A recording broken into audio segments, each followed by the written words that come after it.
Hello दोस्तों, good evening. स्वागत है आपका हमारे यूट्यूब चैनल मिशन लाइक से यूके 2025 पर।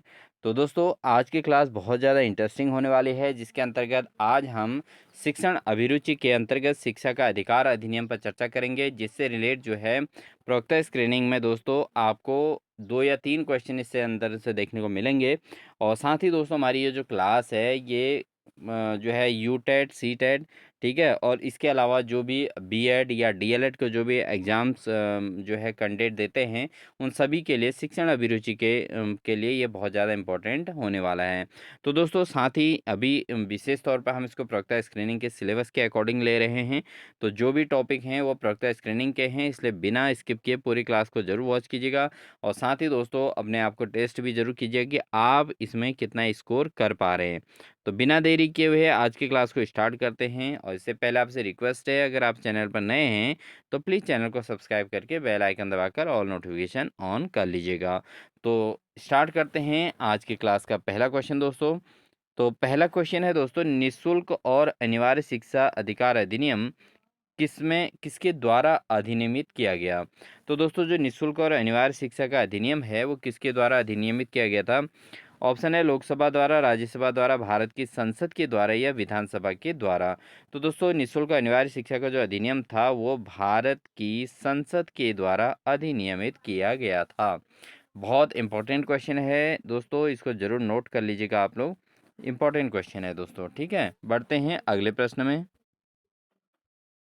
अगला क्वेश्चन है दोस्तों, शिक्षा के अधिकार अधिनियम 2009 में विद्यालय प्रबंधन समिति में भर्ती विद्यार्थियों के माता-पिता या अभिभावक की न्यूनतम सदस्य संख्या प्रतिशत में निर्दिष्ट की गई। तो दोस्तों, जो पेरेंट्स टीचर जो स्कूल की मैनेजमेंट कमेटी होती है, उसमें पेरेंट्स का कितना प्रतिशत का रोल होना चाहिए, ये यहाँ पर पूछा गया है दोस्तों, शिक्षा के अधिकार अधिनियम 2009 के अनुसार। तो दोस्तों, जो पेरेंट्स का रोल रखा गया है दोस्तों, वो 75% रखा गया है। तो दोस्तों, जब आप विद्यालय में जो है टीचर बन जाएंगे, तो विद्यालय में जब प्रबंध समिति का जब जो है गठन होगा, तो उसमें 75% विद्यालय के बच्चों के पेरेंट्स का रोल रहेगा। बाकी 25% दोस्तों जो है विद्यालय के टीचर्स और अन्य प्रकार के जो है सदस्य उसमें सदस्यता ले सकते हैं। बढ़ते हैं दोस्तों अगले प्रश्न में। अगला क्वेश्चन है दोस्तों, किस धारा के अंतर्गत बालक के शारीरिक दंड और मानसिक उत्पीड़न का प्रतिशोध तथा अपमानजनक शब्दों से संबोधित करने पर रोक का प्रावधान है। तो दोस्तों, जो बालक को शारीरिक दंड और मानसिक उत्पीड़न का अगर जो है अपमानजनक शब्दों का संबोधन करने पर कौन सी धारा लगाई जाती है। तो दोस्तों, ये है दोस्तों आपका धारा 17। तो धारा 17 दोस्तों इसमें लगाई जाती है, अगर किसी जो है बालक के शारीरिक दंड और मानसिक उत्पीड़न अगर हो, तो ऐसी स्थिति में धारा कौन सी लगेगी, 17, धारा 17 यहाँ पे प्रावधान रखा गया है दोस्तों। बढ़ते हैं दोस्तों अगले प्रश्न में। अगला प्रश्न है, केंद्र सरकार के आरटी एक्ट 2009 में कितने अध्याय व धाराएं हैं। तो केंद्र सरकार के द्वारा जो आरटी 2009 है दोस्तों, उसमें कितनी धाराएं और कितने अध्याय हैं। तो दोस्तों, जो आरटी एक्ट 2009 है, इसमें जो टोटल धाराएं जो अध्याय हैं दोस्तों, वह हैं 7 अध्याय हैं। ठीक है, 7 क्या हैं दोस्तों, अध्याय। और धाराएं कितनी हैं दोस्तों, 38 धाराएं। ठीक है, 38 धाराएं हैं दोस्तों आरटी एक्ट के अंतर्गत, और 7 अध्याय हैं दोस्तों। ठीक है, ये केंद्र सरकार के जो आरटी एक्ट है उसमें जो है 7 अध्याय हैं और 38 धाराएं हैं दोस्तों। ठीक है, इसको आप जरूर याद कर लीजिएगा, तो ऑप्शन नंबर 20 का सही आंसर हो जाएगा दोस्तों। बढ़ते हैं दोस्तों अगले प्रश्न में। अगला प्रश्न है दोस्तों, शिक्षा का अधिकार अधिनियम 2009 के अनुसार विशेष आवश्यकता वाले बच्चों को पढ़ना चाहिए। तो दोस्तों, जो शिक्षा का अधिकार अधिनियम 2009 है, इसके अनुसार विशेष आवश्यकता वाले बच्चों को क्या पढ़ना चाहिए। दोस्तों, यहाँ पर जो है व्यावसायिक प्रशिक्षण केंद्रों में जो उन्हें जीवन कौशलों के लिए तैयार करेंगे, या घर पर माता पिता की देखभाल करने वालों के साथ जो उन्हें आवश्यकता आवश्यक सहायता उपलब्ध कराएंगे, खास तौर पर उन्हीं के लिए बनाए गए विशेष विद्यालयों में, या समावेशी शिक्षा व्यवस्था में, इस प्रावधान के साथ कि उनकी व्यक्तिगत आवश्यकताओं की पूर्ति की जा सके। तो दोस्तों यहाँ पर शिक्षा का अधिकार अधिनियम जो 2009 है उसके अनुसार विशेष आवश्यकता वाले बच्चों को कहाँ पर पढ़ाना आवश्यक है, तो उनको समावेशी शिक्षा व्यवस्था के अंतर्गत।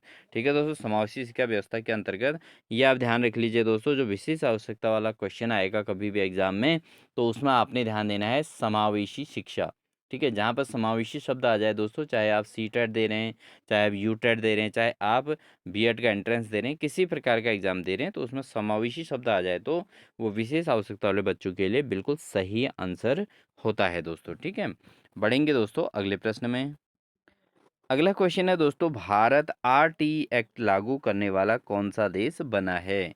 तो दोस्तों भारत ने आरटी एक्ट जब लागू किया था तो उससे पहले कितने देशों ने जो है आरटी एक्ट लागू कर लिया था। तो ऑप्शन है 135, 133, 130, 138।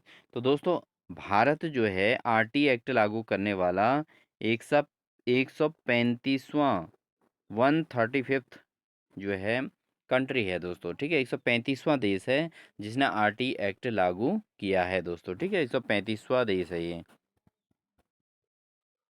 अगला क्वेश्चन बहुत ज़्यादा इंटरेस्टिंग है दोस्तों, आरटी अधिनियम 2009 की आवश्यकता भारत में क्यों पड़ी।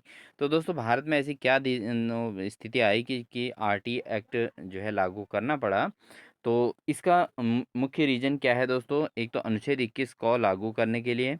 ठीक है, दूसरा अनुच्छेद 45 को लागू करने के लिए आरटी एक्ट लगाना पड़ा, आरटी एक्ट अधिनियम 2009 लागू करना पड़ा। उसके अलावा अनुच्छेद 51 को और 11वें मौलिक कर्तव्य को लागू करने के लिए। तो ये उपयुक्त सभी प्रकार की चीज़ों को लागू करने के लिए दोस्तों आरटी एक्ट 2009, आरटी अधिनियम 2009 को जो है भारत में इसको लागू करना पड़ा। तो किन चीज़ों के लिए दोस्तों, अनुच्छेद 21 को, 21A इसको बोल सकते हैं, और अनुच्छेद 45 को लागू करने के लिए। इसके अलावा अनुच्छेद 51A और के जो मौलिक 11 मौलिक कर्तव्य हैं, 11वां मौलिक कर्तव्य है दोस्तों, उसको लागू करने के लिए भी आरटी अधिनियम 2009 यहाँ पर लागू करना पड़ा। ठीक है दोस्तों, बढ़ते हैं दोस्तों अगले प्रश्न में। बढ़ते हैं दोस्तों अगले प्रश्न में। अगला प्रश्न है, किस दिनांक को आरटी एक्ट जम्मू कश्मीर को छोड़कर संपूर्ण भारत में लागू हुआ था। तो दोस्तों कौन सी डेट ऐसी थी जिस दिन आरटी एक्ट जम्मू कश्मीर को छोड़कर पूरे भारत में लागू हुआ था। तो दोस्तों जब आरटी एक्ट लागू हुआ था तो केवल जम्मू कश्मीर को छोड़ दिया गया था, बाकी पूरे भारत में एक साथ आरटी एक्ट लागू हुआ था। तो किस तिथि को हुआ था दोस्तों, वो हुआ था 1 अप्रैल 2010 को। ठीक है दोस्तों, 1 अप्रैल 2010 को दोस्तों भारत में जो है पूरे भारत में आरटी एक्ट लागू कर दिया गया था, केवल जम्मू कश्मीर को छोड़कर दोस्तों। ठीक है, बढ़ते हैं दोस्तों अगले प्रश्न में। अगला क्वेश्चन है दोस्तों, आरटी एक्ट 2009 की किस धारा में विद्यालय प्रबंधन समिति का उल्लेख है। तो आरटी एक्ट 2009 की किस धारा में विद्यालय प्रबंधन समिति का उल्लेख है दोस्तों, धारा 21, धारा 24, धारा 28 या धारा 19। तो दोस्तों जो धारा 21 है इसके अंतर्गत, धारा 21 के अंतर्गत दोस्तों आरटी एक्ट का उल्लेख है। ठीक है दोस्तों, इसमें विद्यालय प्रबंधन समिति का भी उल्लेख किया गया है, क्योंकि आरटी एक्ट 2009 की जो धारा 21 है दोस्तों उसमें विद्यालय प्रबंधन समिति को भी इम्पोर्टेंस मिला है दोस्तों। किसके अंतर्गत, धारा 21 के अंतर्गत। अगला क्वेश्चन है दोस्तों, आरटी एक्ट 2009 की कौन सी धारा में यह उल्लेख है कि राज्यों में प्रत्येक राज्य अपनी अपनी आरटी नियमावली बना सकता है। तो दोस्तों यहाँ पर आरटी एक्ट 2009 में एक धारा है जिसके अंतर्गत उल्लेख है कि प्रत्येक राज्य अपने अकॉर्डिंग राइट टू एजुकेशन जो है नियमावली बना सकता है। तो वह है दोस्तों धारा 38। धारा 38 में है दोस्तों, धारा 36 रॉन्ग है, धारा 37 भी रॉन्ग है, धारा 35 भी रॉन्ग है दोस्तों। किसके अंतर्गत है दोस्तों, धारा 38 के अंतर्गत ये पॉइंट रखा गया है, धारा 38 के अंदर दोस्तों। इसके अंतर्गत दोस्तों ये रखा गया है कि प्रत्येक राज्य अपने अकॉर्डिंग जो है आरटी की नियमावली बना सकते हैं। ठीक है दोस्तों, बढ़ेंगे दोस्तों अगले प्रश्न। बढ़ते हैं दोस्तों अगले प्रश्न में। अगला प्रश्न है, आरटी एक्ट 2009 के अनुसार एक शैक्षणिक वर्ष में एक कक्षा 1 से 5 में कार्य दिवसों व शिक्षण घंटों की न्यूनतम संख्या कितनी होगी। तो दोस्तों आरटी एक्ट 2009 है उसके अनुसार 1 से 5 तक में जो कार्य दिवस हैं और उसमें घंटों की जो न्यूनतम संख्या वो कितनी है, तो ये रखी गई है दोस्तों 200 कार्य दिवस और साथ ही दोस्तों 800 घंटे का। कितने कार्य दिवस होने चाहिए दोस्तों? 200 कार्य दिवस होना चाहिए, 200 वर्किंग डे एंड 800 दोस्तों क्या होना चाहिए? आवर्स इसमें टोटल होने चाहिए एक शैक्षणिक वर्ष में, यानी कि एक पूरे सत्र के दौरान कम से कम कक्षा 1 से 5 तक के लिए कहा गया है दोस्तों कि 200 दिन का कार्य दिवस होना ज़रूरी है और 800 घंटे का जो है टीचिंग वर्क होना ज़रूरी है।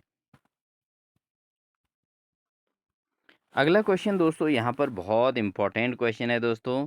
शिक्षा का अधिकार अधिनियम 2009 की किस धारा में उल्लेख है कि सरकारी शिक्षक के द्वारा प्राइवेट ट्यूशन नहीं कराया जाएगा? तो दोस्तों शिक्षा का अधिकार अधिनियम 2009 में एक नियमावली बनी है जिसके अंतर्गत ये कहा गया है कि सरकारी शिक्षक के द्वारा प्राइवेट ट्यूशन नहीं कराया जाएगा। तो ऑप्शन कौन है दोस्तों? धारा 25, धारा 28, धारा 27 या धारा 30। तो दोस्तों कौन से जो है धारा के अंतर्गत है? दोस्तों यह है धारा 28। धारा कौन सी है दोस्तों? यह है धारा 28 है दोस्तों। तो धारा 28 के अंतर्गत दोस्तों सरकारी शिक्षक के द्वारा प्राइवेट ट्यूशन नहीं कराए जाने का प्रावधान रखा गया है। बढ़ते हैं दोस्तों अगले प्रश्न में। शिक्षा का अधिकार अधिनियम भारतीय संविधान के किस मूल अधिकार में शामिल है?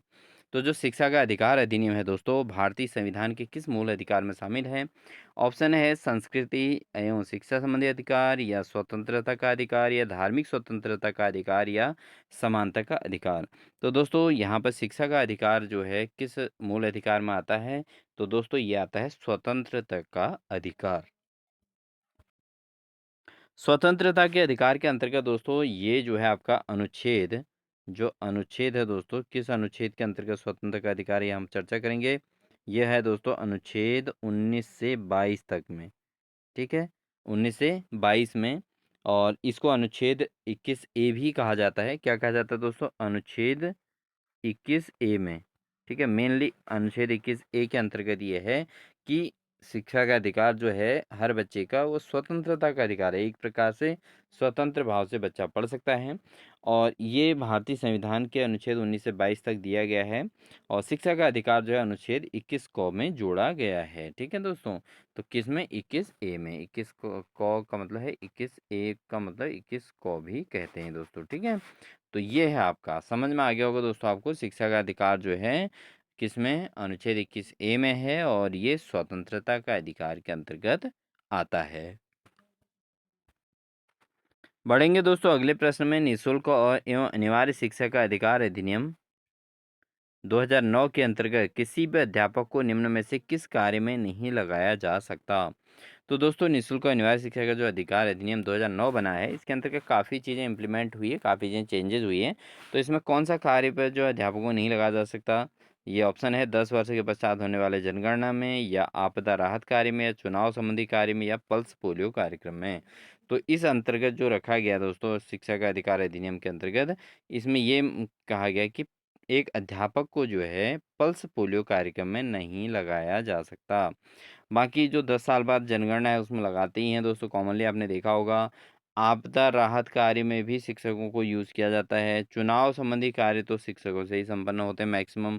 ठीक है दोस्तों, तो यहाँ पर क्या है, पल्स पोलियो कार्यक्रम एक ऐसा कार्यक्रम है जिसमें शिक्षा का अधिकार अधिनियम 2009 के अंतर्गत किसी भी अध्यापक को नहीं लगाने की बात कही गई है। तो ऑप्शन नंबर डी इसका बिल्कुल सही आंसर हो जाएगा दोस्तों।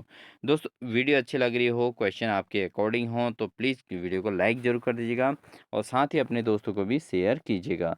साथ ही दोस्तों आगे और भी बेहतरीन क्वेश्चन जो आपके एग्जाम और व्यू के हिसाब से बहुत इंपॉर्टेंट हैं वो रखे गए हैं, तो पूरी क्लास को ज़रूर वॉच कीजिएगा बिना स्किप किए, क्योंकि दोस्तों आपकी तैयारी कंटिन्यू चलते रहेगी, आपका रिवीजन होता रहेगा। तो आपको जिस दिन एग्ज़ाम आप बैठेंगे तो उस दिन आपके अंदर एक कॉन्फिडेंस रहेगा कि आपके अंदर सब कुछ होगा दोस्तों। उस समय क्वेश्चन आएंगे तो आपको सीधे धड़ल्ले से उसके आंसर आएंगे, इसलिए आप बिना स्किप किए पूरी क्लास को जरूर वॉच कीजिएगा दोस्तों।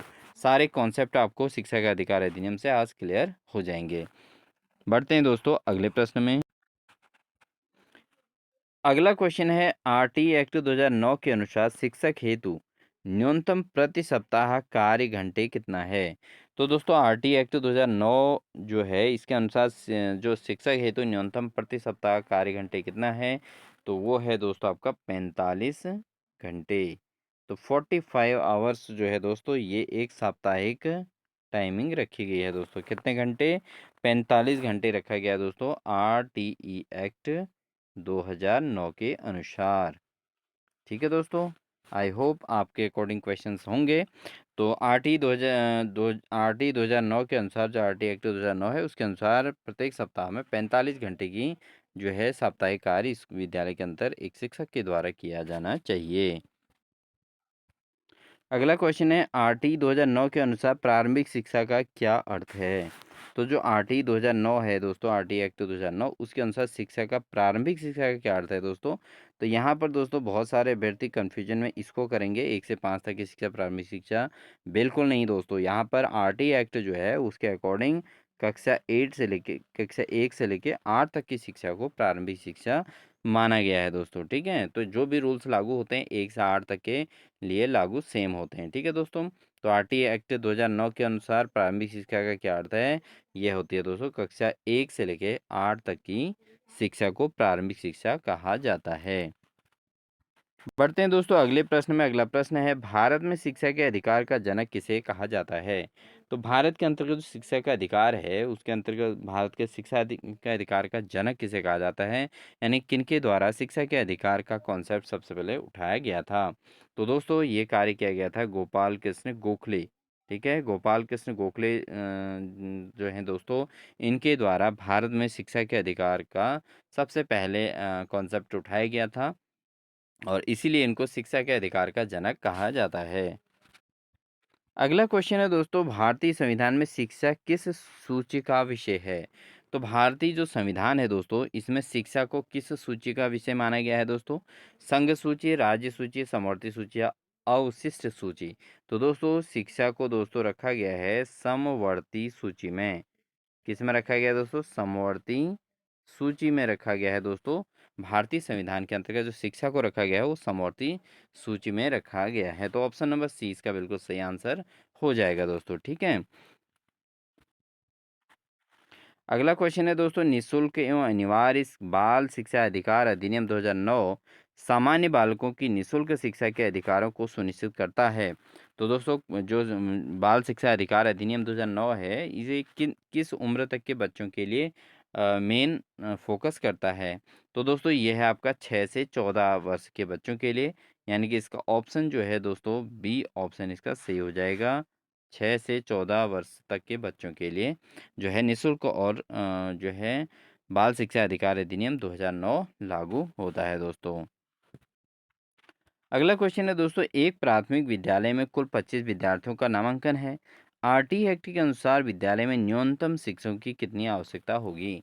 तो दोस्तों अगर किसी विद्यालय में 25 विद्यार्थी हैं, तो इसके अनुसार मतलब कुल 25 विद्यार्थी का नामांकन हो रखा है, तो ऐसी स्थिति में विद्यालय में कितने शिक्षकों की आवश्यकता की बात कही गई है?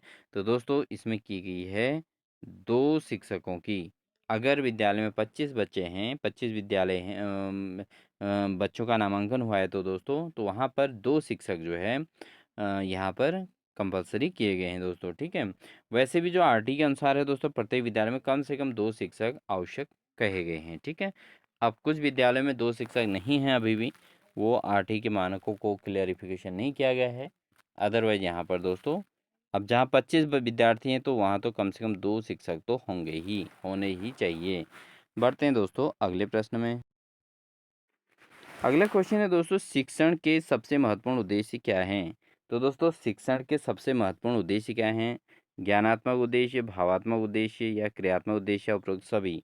तो दोस्तों शिक्षण के उद्देश्य की अगर हम बात करें, तो शिक्षण के ज्ञानात्मक उद्देश्य में है, भावात्मक उद्देश्य भी हैं, क्रियात्मक उद्देश्य भी हैं दोस्तों। उपरोक्त सभी प्रकार के उद्देश्य शिक्षण के उद्देश्यों के अंतर्गत महत्वपूर्ण होते हैं।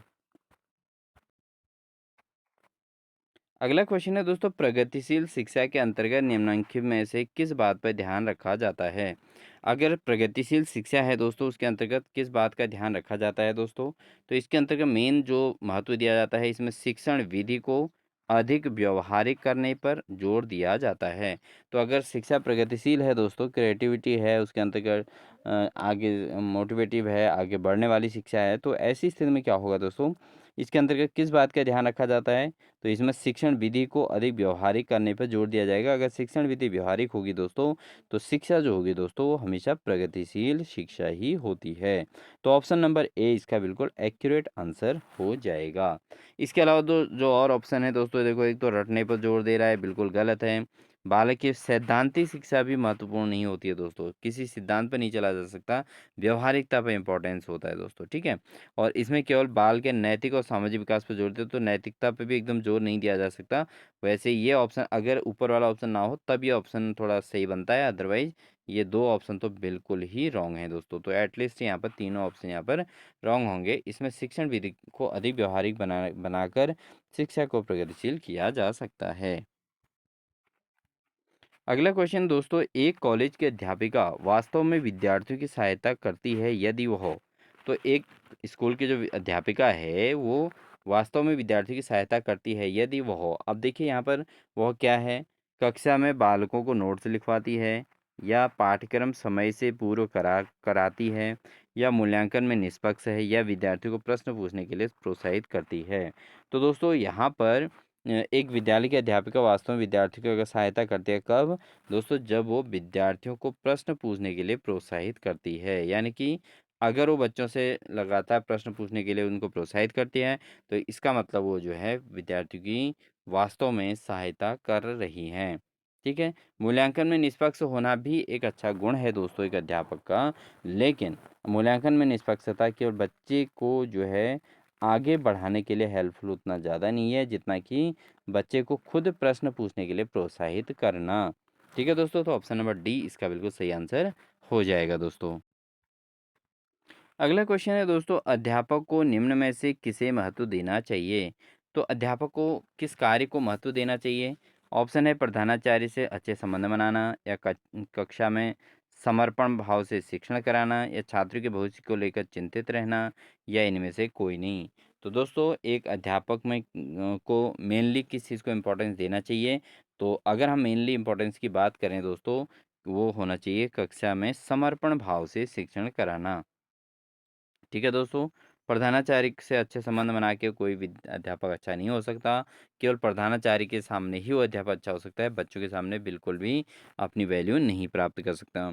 उसके अलावा छात्रों के भविष्य के लिए चिंतित करना, खाली चिंतित होने से कार्य नहीं होगा दोस्तों, क्योंकि अगर समर्पण भाव से उनके पीछे मेहनत की जाएगी तो अवश्य ही जो है वो चिंतन भी हेल्पफुल होगा। तो इसलिए कक्षा में समर्पण भाव से शिक्षण कार्य करना ही एक अध्यापक को महत्व देना चाहिए।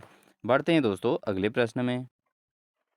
अगला क्वेश्चन है दोस्तों, छात्रों का विश्वास प्राप्त करने हेतु शिक्षक को उनके साथ, अगर छात्रों का विश्वास प्राप्त करना है तो शिक्षक को उनके साथ क्या करना चाहिए दोस्तों? माता जैसा व्यवहार करना चाहिए, ये तो कहीं से भी कहीं तो बनता नहीं है। मित्र जैसे व्यवहार करना चाहिए, ये भी कोई बात बनती नहीं है दोस्तों। अगर यहाँ पर बात करें दोस्तों, यहाँ पर मित्र जैसा व्यवहार करना चाहिए, क्योंकि देखिए अगला है गुरु जैसा व्यवहार करना चाहिए, और चौथा है पिता जैसा व्यवहार करना चाहिए। अब दोस्तों अगर छात्रों का विश्वास प्राप्त करना है, तो अगर हम यहाँ पे कोई अन्य बेहतरीन ऑप्शन होता तो यहाँ पर उसको देखते, बट यहाँ पर अगर हम माता जैसे व्यवहार तो कर नहीं सकता, पिता जैसा भी क्या ही करेगा, गुरु जैसा, गुरु तो ऑलरेडी है ही। अगर शिक्षक को छात्रों का विश्वास प्राप्त करना है तो कैसा बिहेव करना पड़ेगा दोस्तों? मित्र जैसा व्यवहार करना पड़ेगा। तो यानी कि ऑप्शन नंबर बी ही इसका सही आंसर हो जाएगा दोस्तों, ठीक है, क्योंकि इससे बेहतर और कोई ऑप्शन है भी नहीं। ठीक है दोस्तों, तो मित्र जैसा बिहेव करना पड़ेगा, तब छात्रों का दिल विश्वास जीतेगा, और विश्वास जीतेगा तो फिर वो शिक्षक की बातों को सुनना प्रारंभ करेंगे। अगला क्वेश्चन है दोस्तों, शिक्षण का सर्वाधिक अपेक्षित उद्देश्य होता है? तो दोस्तों शिक्षण कार्य का जो सर्वाधिक उपेक्षित जो अपेक्षित, सॉरी उपेक्षित नहीं दोस्तों, यहाँ पे शिक्षण का सर्वाधिक अपेक्षित उद्देश्य क्या है? अपेक्षित और उपेक्षित में बहुत अंतर है दोस्तों। तो यहाँ पर अपेक्षित शब्द पूछा गया है, तो अपेक्षित जो उद्देश्य होता है वो कैसा है? तो दोस्तों छात्रों के व्यवहार में वांछित परिवर्तन करना, क्योंकि शिक्षण कार्य हो रहा है, तो उससे हम जैसे माना किसी क्लास में शिक्षण कार्य चला, तो हम क्या अपेक्षाएँ करेंगे दोस्तों? अपेक्षा करेंगे कि हाँ, वो जो बच्चे पढ़ रहे हैं वो जो है उस चीज़ को सीख सकें जो शिक्षक के द्वारा पढ़ाया जा रहा हो और उससे बच्चों के अंदर कुछ व्यवहार में परिवर्तन हो। ठीक है दोस्तों, तो छात्रों के व्यवहार में वांछनीय परिवर्तन की अपेक्षा की जाती है, तो ये एक अपेक्षित उद्देश्य है दोस्तों। ठीक है, उपेक्षित का अर्थ वो तो होता है उपेक्षा करना, उपेक्षा का मतलब तुलनात्मक और जहाँ पर जो है कहीं न कहीं नुकसान होता है दोस्तों। ठीक है, तो यहाँ पर छात्र के व्यवहार में वांछनीय परिवर्तन करना ही शिक्षण का सर्वाधिक अपेक्षित उद्देश्य होता है दोस्तों।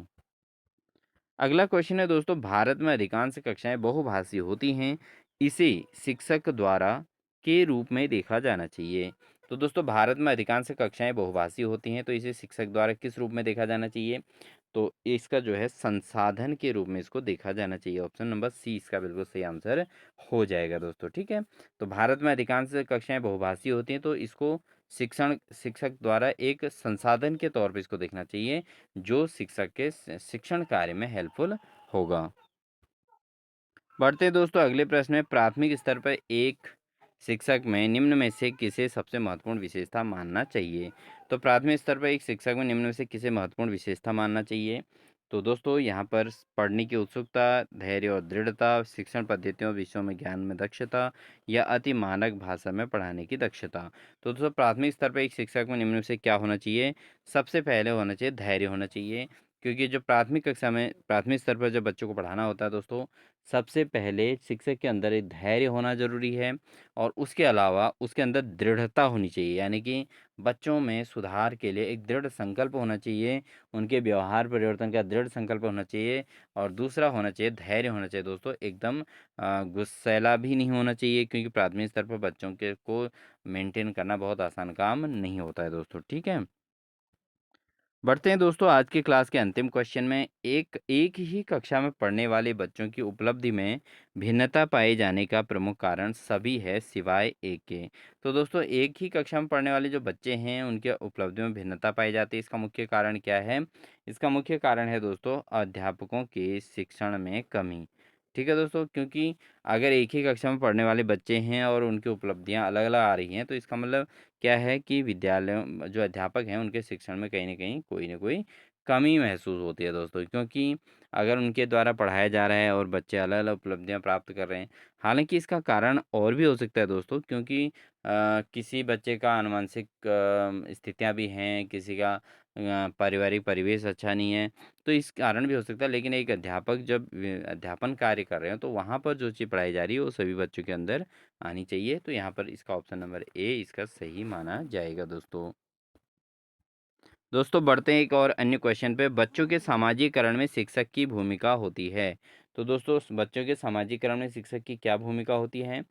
तो ये होती है उनका बौद्धिक विकास करना, उनमें सांप्रदायिक शिक्षा प्रदान करना, उन्हें गृह कार्य देना, उन्हें आर्थिक प्रयोग में सहायता करना। तो ये तो बिल्कुल गलत है दोस्तों, गृह कार्य देना भी गलत है, उन्हें सांप्रदायिक शिक्षा देना ये तो बिल्कुल ही रॉन्ग है दोस्तों। तो बच्चों के सामाजिकरण में शिक्षक का मेन रोल क्या है कि उनके बौद्धिक विकास करना। तो बच्चों के बौद्धिक विकास करना शिक्षा का मुख्य भूमिका होती है दोस्तों। तो दोस्तों ये थी हमारी आज की क्लास। आपको हमारी क्लास कैसी लगी? कमेंट सेक्शन में ज़रूर बताइएगा दोस्तों। क्लास अच्छी लगी हो तो लाइक ज़रूर कीजिएगा, अपने दोस्तों को शेयर ज़रूर कीजिएगा। उन सभी अभ्यर्थियों तक इस क्लास को ज़रूर पहुँचाइएगा दोस्तों, जिनको इस क्लास की नीड है, जिनको आवश्यकता है। चाहे वो सीटेट के अभ्यर्थी हों, चाहे यूटेट के अभ्यर्थी हों दोस्तों। साथ ही वो उत्तराखंड प्रवक्ता स्क्रीनिंग के अभ्यर्थियों के लिए ये विशेष क्लास है दोस्तों, जो इनके सिलेबस के अकॉर्डिंग ये बनाई जा रही है। तो बिना स्किप किए पूरे क्लास को ज़रूर वॉच कीजिएगा। डेली आपको ऐसी क्लास देखने को मिलेगी। मिलते हैं आपको एक नेक्स्ट बेहतरीन क्लास के साथ। दोस्तों हमारे चैनल के प्लेलिस्ट में जाके आप मॉर्निंग और इवनिंग की दोनों क्लासेस आप ज़रूर वॉच कीजिएगा। मॉर्निंग शिफ्ट में आपको उत्तराखंड सामान्य ज्ञान और सामान्य जो है करंट अफेयर से संबंधित क्वेश्चंस की पूरी क्लास देखने को मिलेगी। सुबह जो है 5 बजे आपको, और साथ ही जो है इवनिंग शिफ्ट में 6 बजे आपको शिक्षण अभिरुचि की क्लास डेली देखने को मिलेगी। इसलिए जो है चैनल को सब्सक्राइब करके बेल आइकन दबाकर ऑल नोटिफिकेशन ऑन कर लीजिएगा, जिससे आपको लगातार इसी प्रकार की क्लासेज का नोटिफिकेशन मिलता रहेगा। इन्हीं सभी बातों के साथ मिलते हैं दोस्तों आपको एक नेक्स्ट बेहतरीन क्लास के साथ। तब तक के लिए wish you all the best.